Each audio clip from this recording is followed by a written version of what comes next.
Hi there, that guy with a voice here.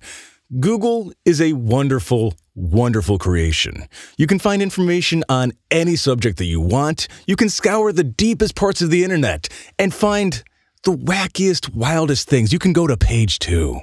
Page 2, that's where the real fun begins. Or you can also read reviews of places that you want to go to, and you can also even write reviews of places that you've been to. Therein lies the problem.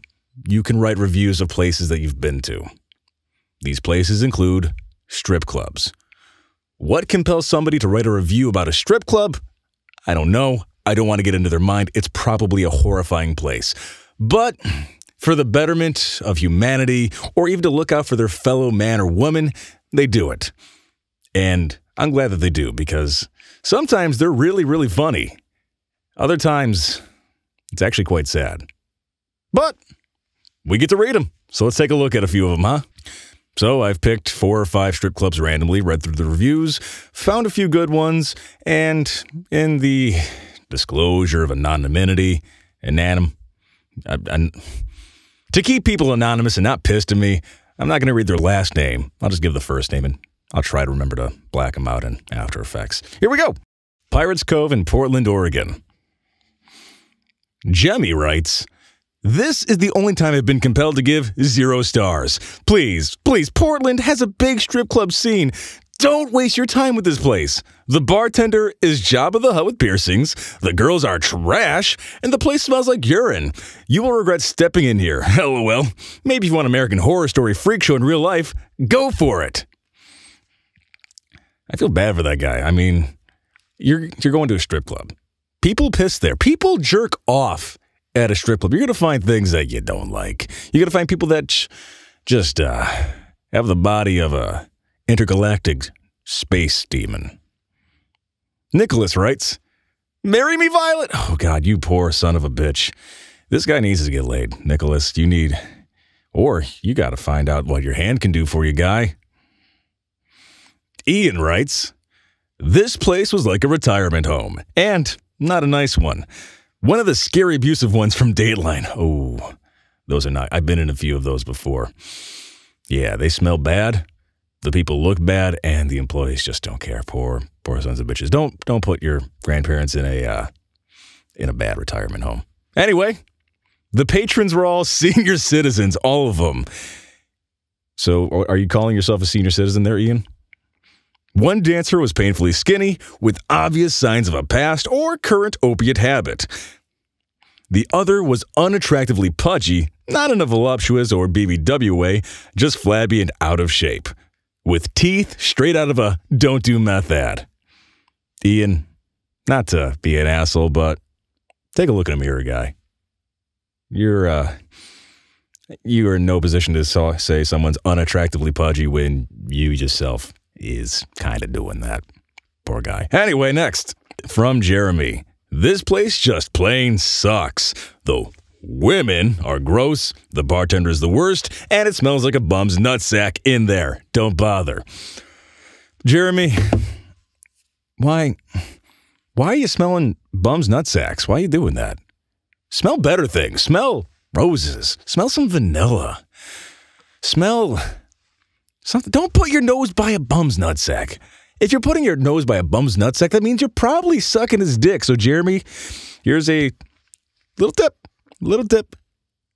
Don't suck bums' dicks. Moving on. Up next, we got a little tiny place called the Green Door Lounge, found in wonderful and beautiful, scenic, sunny Cheyenne, Wyoming. Oh, boy. Apparently, also, it's a drive-through liquor store, so you know it's top-notch.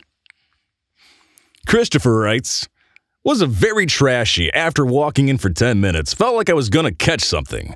The bartender didn't catch her name, but she was beyond drunk, overpoured my drinks, made them so heavy it was too much to even finish it. 2. Letting some random chick customer get on stage, drunker than piss, and then states she's there with her uncle, and goes to give him a blowjob right outside the entrance. Incest. Don't do incest. You are gonna make some weird-ass kids. 3. The dancer don't even acknowledge you there. They don't go around interacting, they just get dressed, go behind the bar to bar back and all. This place, hands down, worst service, worst management, and the worst entertainment I've ever seen. Christopher, tell us how you really feel. Also, tell us why you went, first of all, to Cheyenne, Wyoming. And then secondly, why you went to the Green Door Lounge. Maybe evaluate what's going on up there. 1 star. Todd writes, 3 stars. Trashy, trashy, trashy. Perhaps that's some of the appeal. It feels like you've stepped into a trailer house, gone stripper bar in some town of 1,000 on the border of Kentucky in the backwoods. But again, that's part of the fun, I guess. You know what? I can appreciate that, Todd. You've got a realistic viewpoint. You realize going in, yeah, it's not going to be the greatest sight, but hey, fucking, at least if I'm not going to have a good time, it's going to be an interesting one. Live your life like that, you'll be much better off. Patrick gave a 4-star review. Got kicked out of there a couple days ago because I think it's because I was a mistaken... Whoa. Let me try that again because he can't write English. Got kicked out of there a couple days ago because I think it's because I was our mistaken identity because... public school systems failed America. We gotta start from scratch. Casey gave a 2-star review. This place is very disappointing. I went there and got boobies rubbed on my face and woke up with a nasty case of pink eye. Very, very nasty case of it. I'm sorry, but you're gonna get pink eye anytime you get rubbed on a boobie of a stripper. That's just asking for trouble. Make better choices, Casey or Cassie or whatever the hell your name is. Next up, the Silver Cricket in Dearborn, Michigan. All right, first off, if you can't even spell anything right, what's going on? What's going on in there? Color Yellow writes a 1-star review.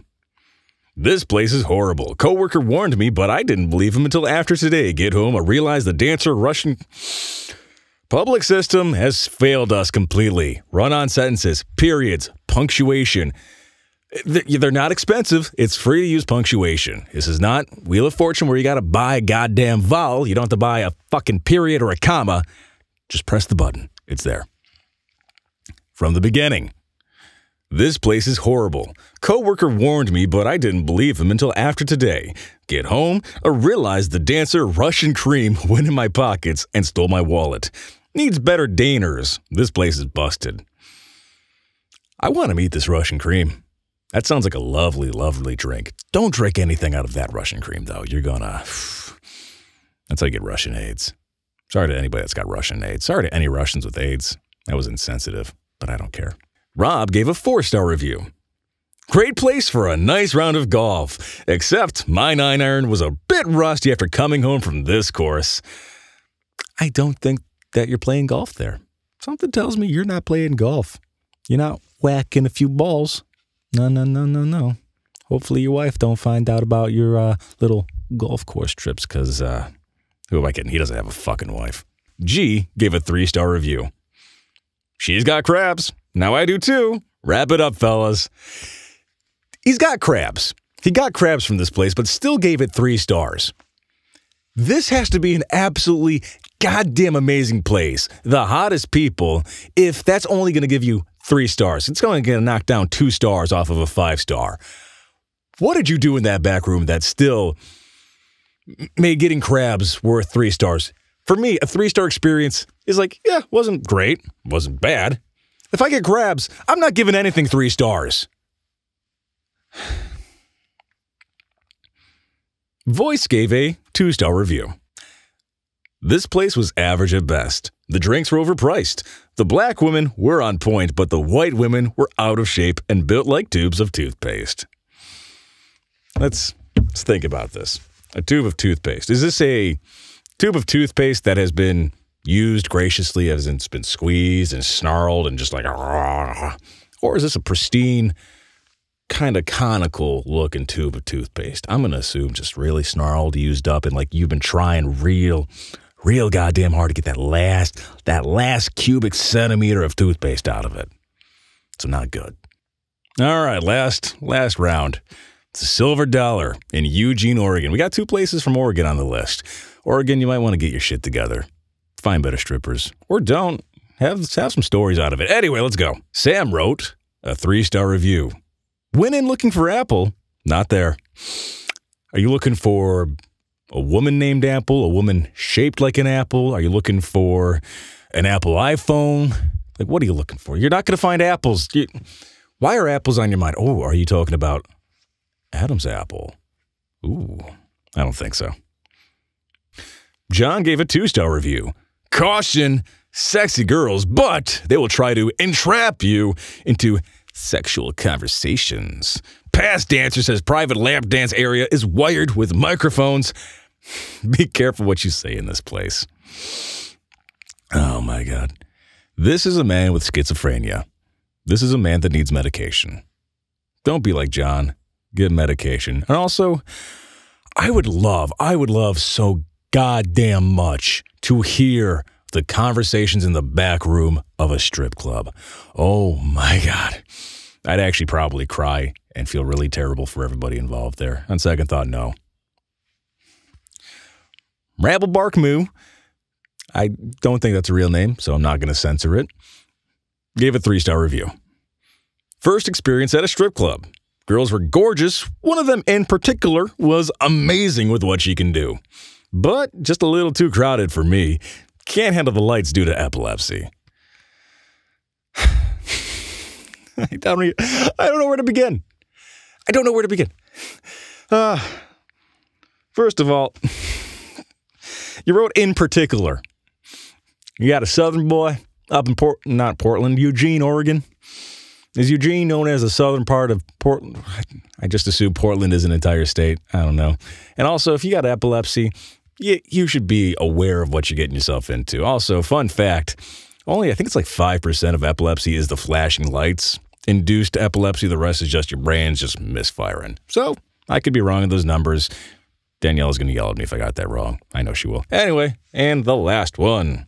Jeffrey gave a 1-star review. Dancers were stuck-up rude, and the snobby bartender did not give me change and was snippy. I also lost my cell phone and wallet, and nobody would seem to actually care, believe me. I think one of the girls took it off me in a private dance while I was drunk, and, not driving, I was treated as if I just needed to go sleep it off. I would not recommend this place. It has bad service and shady dancers, or at least some bad crowd of customers. I never got my wallet or my phone back. Worst time ever. Time for a new club for me. And I had to walk home. Jeffrey. There's a lot to unpack with you here. First of all, it's a strip club. It doesn't really attract the most, what's the word I'm looking for?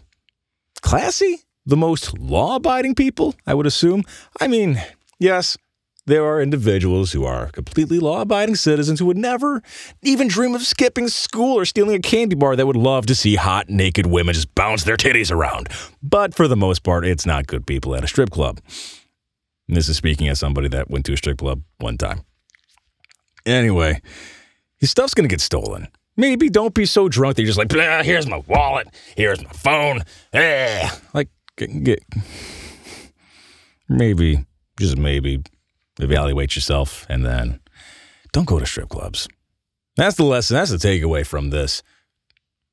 Read the reviews of strip clubs before you go to them. Or better yet, don't go to them.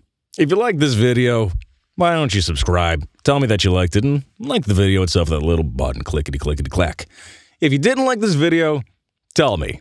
Seriously, tell me. Tell me that I'm fucking stupid, I should die, I should go into a gutter and just kind of lay there until the mud swallows my body and I get entombed until somebody unearths it 500 years from now. That's fine to tell me.